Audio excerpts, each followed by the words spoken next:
In this video, we will explain how to use user input to automatically collect customer information and enable automated replies. Now, in this step, it's similar to another feature called a form. However, it doesn't collect data using a form. Instead, through this step, our customers can answer some preset questions, and during the process, the system will automatically collect this data in the backend of our closing pilot chatbot. After the customer answers the questions, the system can organize the previous questions and convert them into confirmed information, which can then be sent to the other party via Messenger. In the backend, we can also view this information. However, there is one thing to note if you want to use user input. If you use user input, our users must follow our process and format. For example, if we set a question asking how many people there are, and our customers enter other information midway, then the chatbot will reply with wrong format, because the previous question asked for a number as input. But if our user enters text instead, it will result in wrong format until the customer enters the number, such as the number of people. Only then will it proceed to the next question. If you are concerned that some users may ask other questions while answering, causing the issue mentioned earlier where the correct auto-reply is not sent automatically, then we can consider using a form. Because with a form, it is more straightforward and direct. Our users can directly enter the information and click Submit, avoiding the problem of sending the wrong format error to the user.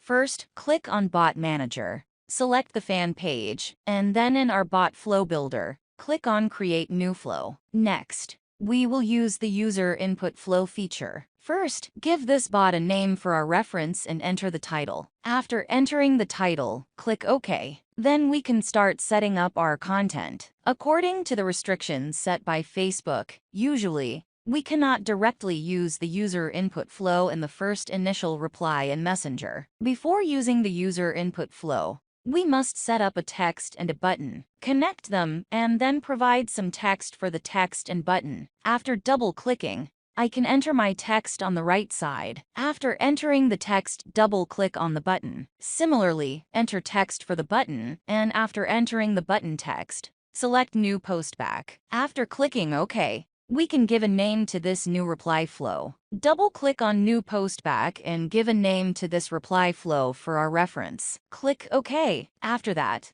we can start using the user input flow in this reply. Drag the user input flow and connect it here. Alternatively, we can click Next and draw a line. Then select User Input Flow. Double-click on User Input Flow, and here we can choose the user input that we have previously created or click Add New Input Flow to create a new user input. Give the user input a name. Now, we can start asking our first question. Double-click on New Question. On the right side, we can choose whether to allow the other party to enter the answer or make it a multiple-choice question. So, I will choose to let the other party enter the answer. Open the free keyboard input and enter my question here. After entering the question, we can choose the reply type, which is the format in which we want the other party to reply, such as text, email, phone number, or number. Usually, we choose text. Then, below in Save to Custom field,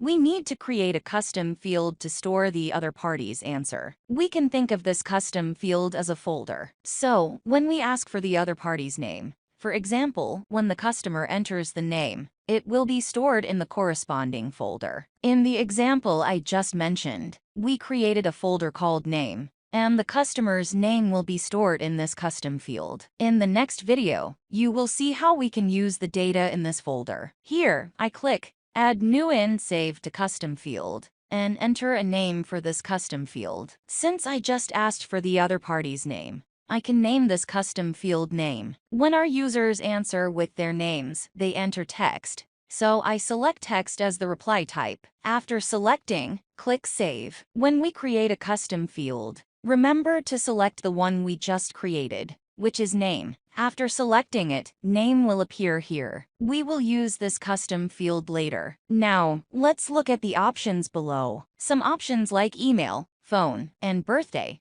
are preset by our system. which are system fields. If you ask the other party about these details, you can choose system fields instead of creating a new custom field. Here, we didn't use these options, so we can leave them empty. We can also automatically add a label after the user answers this question, which serves as a reference for ourselves, and we can see this label on the subscriber profile. This way, we will know if the other party has answered this question. I'll leave it empty for now. If you want to automatically add a messenger sequence, which is a follow-up feature, you can add it here. A messenger sequence allows us to automatically send an automated follow-up message within 24 hours. If you want to learn more about labels, sequence messages, and automated follow-up messages, there are detailed explanations in both videos. Here, I'll leave it empty and jump straight to the bottom. If you want to give the other party the option to skip answering this question,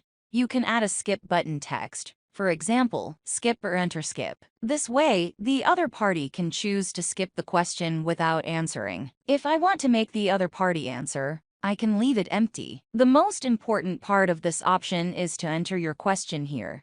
Then select the reply type in which you want the other party to reply, such as text or number, and create a custom field to store the response. These are the essential steps. Then, click OK, and the detail will appear here. We have completed the first question. After setting up the first question, if you click Save, you will see a warning telling us that we cannot save it, since the flow is not complete yet. A complete flow must have a reply from us to the other party after they answer the question. For example, we need to thank them for their response. Here, I can click Final Reply, and then double-click on New Postback to give this postback a title. I entered reply to using input, and then clicked OK. Then I enter the text and connect it. In this case, we can thank the other party for their response, and then click OK. This completes a simple flow. Then I can click Save when the success message appears in the bottom right corner, indicating that it is a complete flow. In the front, I can create a trigger. I drag the trigger and connect it to the trigger of my Start Bot flow here. I enter a keyword for testing purposes. I enter test, and then I click OK. After that, I click Save. This way, I can perform a test. We go to our fan page and click Send Message. Then, I enter the keyword we just set. Now, the first set of text and buttons will appear. This set of information is what we set up in the flow. The first set of automated replies consists of text and a button. If we click the button, it will start asking us the next set of questions. One thing to note is that we must set up this text and button in the first initial reply. We cannot directly skip setting them and go straight to user input. If we do that, it will cause issues when we connect to the post for automated comment replies. So, this first set of text and button must be set up. Now, I click the button and after that,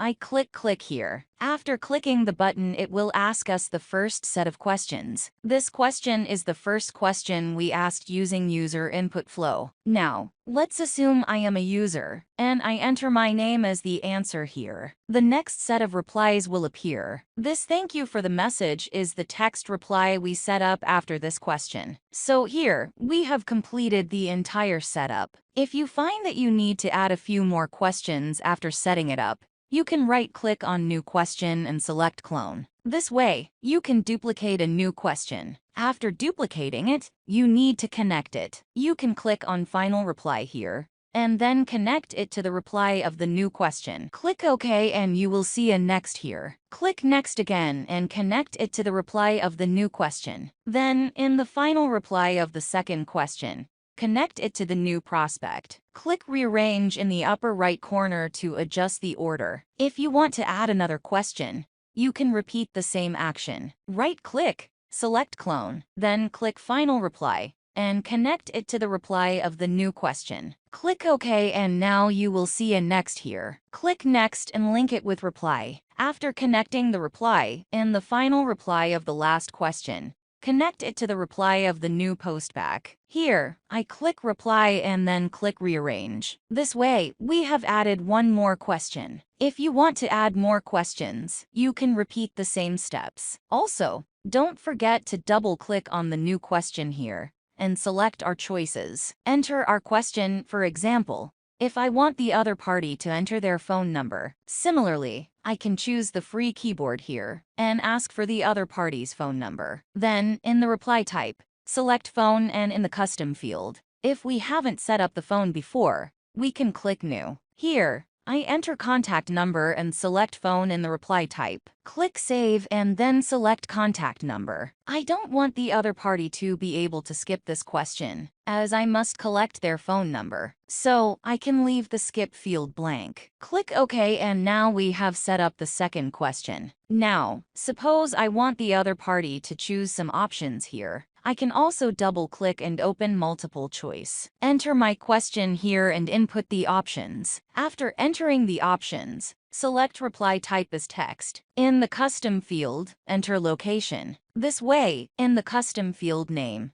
enter location and then select location from the custom field. Click OK and now we have set up the third question. As for the previous reply, I just thanked the other party for their response. But if I want to list all the answers the other party provided in my thank you message, I can double-click here and use the custom field we just set up. Here, I enter thank you for your response. Below are the details you entered. Booking detail. Here, I can use the first question, the question field, which is the name. This way, I can enter name, and then click custom in this field. Select name and move it to the correct position. This way, my system will automatically list the name the other party entered. Here, we don't need to change its format. Its format is a £, and then we have the custom field we entered. And finally, another £. Similarly, I want to automatically list the phone number the other party entered. I enter phone number here and then click custom. Since I entered content number in the content number field earlier as a custom field for the phone number,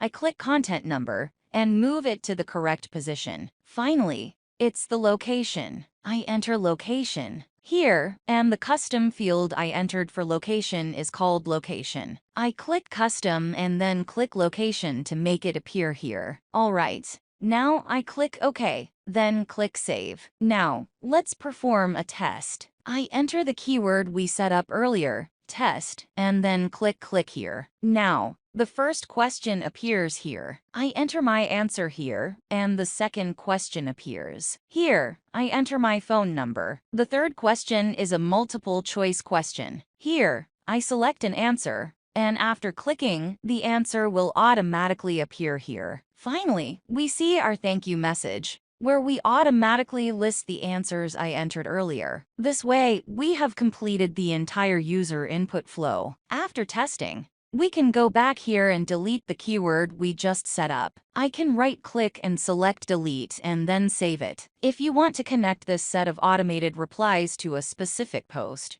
you can go back to Comment Growth tool and select Automation Campaign. Here, choose our post and in the settings, at the bottom, select the message template for private reply and choose the flow we just set up. Once you have selected it, anyone who leaves a comment below our post will be automatically connected to the set of automated replies we just created.